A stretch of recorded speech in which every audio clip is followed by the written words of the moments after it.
Wenn man an die Oldschool-Klassen in Shakes und Fidget denkt, dann darf der Magier nicht fehlen. Und genau deshalb geht es im heutigen Video um diese ikonische Zaubererlegende. Wir besprechen, was den Magier ausmacht, wie die Klasse funktioniert und was man alles beachten sollte. Und falls euch solche Videos gefallen, lasst uns gerne mal ein Like da oder drückt auf den Abo-Button. Und ich würde sagen, wir starten rein. Let's go!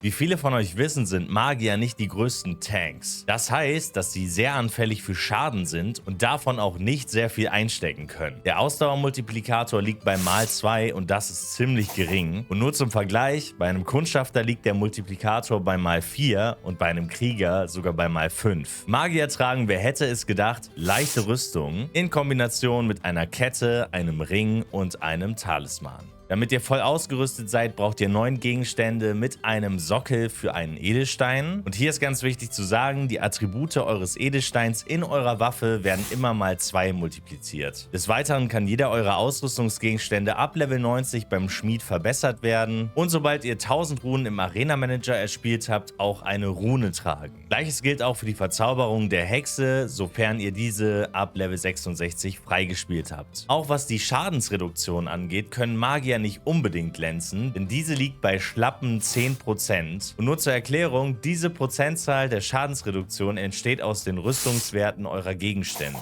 Diese sollten im besten Fall eure Schadensreduktion auf den Maximalwert einer Klasse anheben. Im Allgemeinen kann man nämlich sagen, je höher eure Rüstung, also auch eure Schadensreduktion, desto weniger Schaden erleidet ihr im Kampf. Jetzt könnte man sich denken, ja, warum soll ich denn eigentlich einen Magier spielen, wenn dieser so fragil ist? Und das ist eine sehr gute Frage und ich werde euch jetzt erklären, warum der Magier trotz seiner Zerbrechlichkeit so unglaublich genial ist. Und das liegt vor allem an seiner Fähigkeit. Denn es ist unmöglich, seinen Angriffen auszuweichen. Das heißt, ein Magier trifft immer. Das ist aber noch lange nicht alles, denn Magier ignorieren sämtliche Fähigkeiten anderer Klassen. Das heißt zum Beispiel, ein Berserker kann nicht in Raserei verfallen, Kampfmagier können ihren Kometen nicht zünden, Barden können keine Noten spielen und.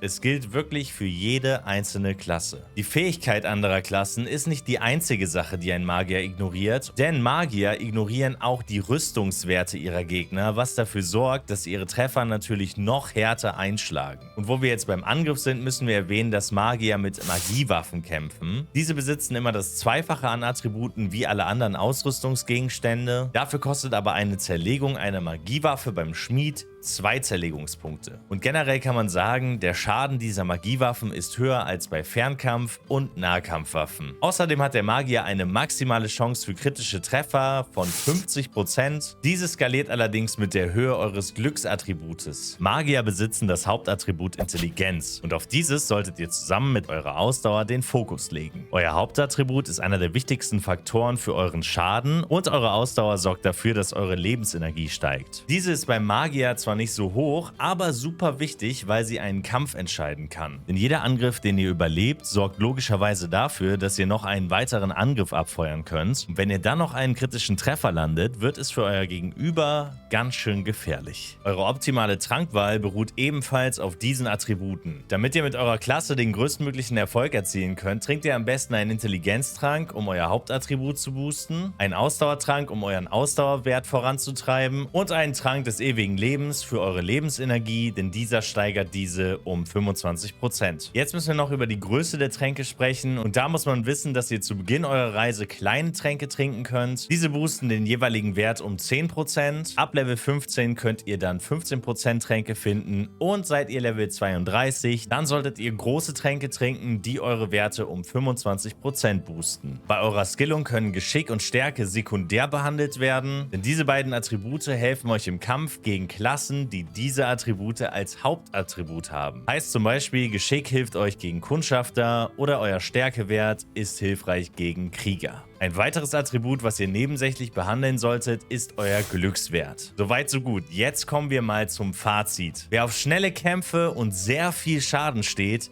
der ist beim Magier genau richtig. Kritische Treffer begeistern mit einer unglaublichen Höhe an Schaden und kein Angriff wird jemals daneben gehen. Dafür kann man natürlich gut verprügelt werden, wenn euer Zauberstab mal nicht so will wie der Anwender. Entweder ihr teilt sehr viel aus und gewinnt den Kampf oder halt eben nicht und ihr verliert den Kampf. Im PvP-Bereich ist der Magier daher sehr ausgeglichen, was den Kampf mit anderen Klassen angeht. Im PvE-Bereich, also in den Dungeons, ist der Magier im guten Mittelfeld. An manchen Gegnern beißt ihr euch die Zähne aus und manchmal läuft es wie am Schnürchen. Falls euch solche Videos gefallen, lasst gerne mal einen Daumen da und drückt mal auf den Abo-Button und schaut mal in der Videobeschreibung, denn dort sind die anderen Klassenprofile verlinkt. Ich bedanke mich fürs Zuschauen. Wir sehen uns bald hier auf diesem Channel bei einem neuen Video. Macht's gut, Leute. Ciao, ciao.